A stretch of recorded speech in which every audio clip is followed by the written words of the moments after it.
59th edition of this Great Lakes Invitational. We'll talk about the history of this as it goes along, because obviously Michigan Tech, not only the host school, they are the founding school of this tournament. Here are the Huskies with it.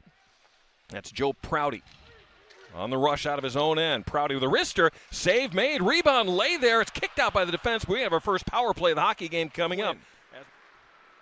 Far circle, and Bartoszewicz right there to make the save for Michigan Tech. Just dawned on me here, because Kevin and Zach are up there behind that Michigan Tech net. You're between the benches. I'm probably the only safe one in this entire building right now. Brought out of there by Michigan Tech, and again, back and forth we go with the Redhawks taking over the puck in the offensive end. The side of the net, right out in front. Quinn scores! Had a little bit of a screen in front, and he's able to beat Bartoszewicz on the stick side. That one's going to count, and Miami leads it 1-0. Just sneaking in from the point, using that little bit of traffic, and Bartoszewicz, you saw him shrug there right at the tail end. And Quinn to the line, and he's able to finally, well, they do hold the zone. To the far side they go, side of the net, wrapped out in front. Bartoszewicz the save. They head it back out to the point, set things back up.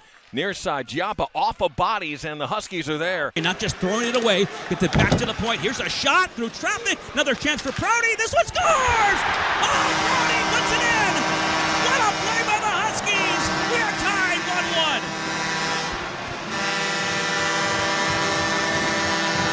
1-1. You called that. The Huskies need to get more second chance opportunities. They did, and it caused the Miami defense to scramble. Michigan Tech did a great job of retrieval after that, worked it up high. Bring to college hockey has just been a lot of fun to see as it's picked off. Huskies looking in front, backhand in, save made. As walking in was Trembecki, and he gets robbed by Mateo Drobek. Got trapped back on the line, and it didn't look like he was going to be able to come up with that. Job of not letting Miami really make that first good pass. Here's Leppa with a centering pass, a shot and a score! Bernie with the goal. Just got his first goal last couple of weekends ago, and the Huskies get their first lead of the game, 2-1. That play happens because Bernie throws a hit at the top of the zone and clears his guy out of the way. Up ahead, here's Braden Boehm once again. He'll spin and wait for his teammates to join up. Between the circles, shot in, save made, rebounds off the pipe. Oh, he hit the goalpost from point-blank range. And there is a question now whether that shot that hit the goalpost actually was in. And we'll see if we can take a look at that one here in a little bit, but that's a lot back behind the play. Backhand in, and Miami's equalized it on just a tic-tac-toe play to Ryan Smith. He just hit the brakes there.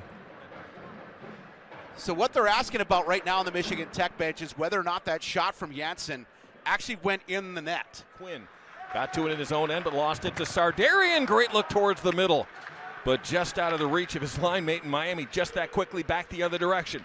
Far wing, shot in, save made by Bartoszewicz. That may have had some help from the defense. We'll see what the special teams does to the flow of this game, as Koskaperti can't win the draw. And back up ahead here are the Redhawks the other way.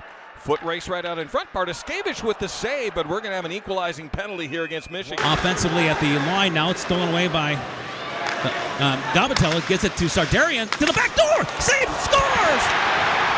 How about that, Jack Anderson with the goal? From Steven Sardarian, and the Huskies take the lead, 3-2.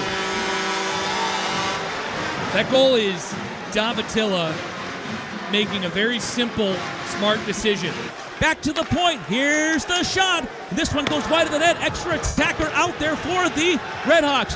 Shot down by Steven Sardarian. Scores!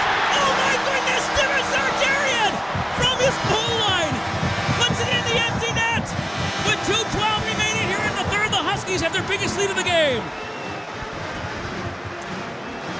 The thing I love about that is it just happened, and Sardarian has his head up the whole way when he turns around. Sometimes it's hard to tell when the extra attacker comes out when you're in defense mode like they were. But Sardarian and clearly someone on the ice communicated, and that's why communication's important. Stolen away by the Huskies, but not cleared out. Held back in at the line. It comes out to center ice. Big break for the Huskies. Here's a chance for Leppa. Leppa shoots. Scores! That's going to do it!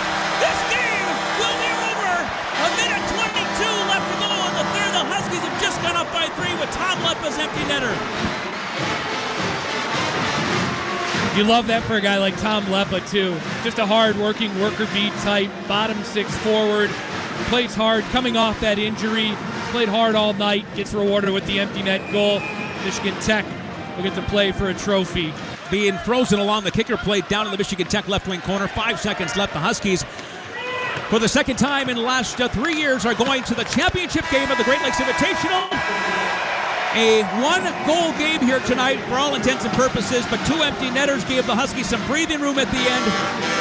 5-2 the final, 33-28 are the shots. What a third period by Michigan Tech here tonight.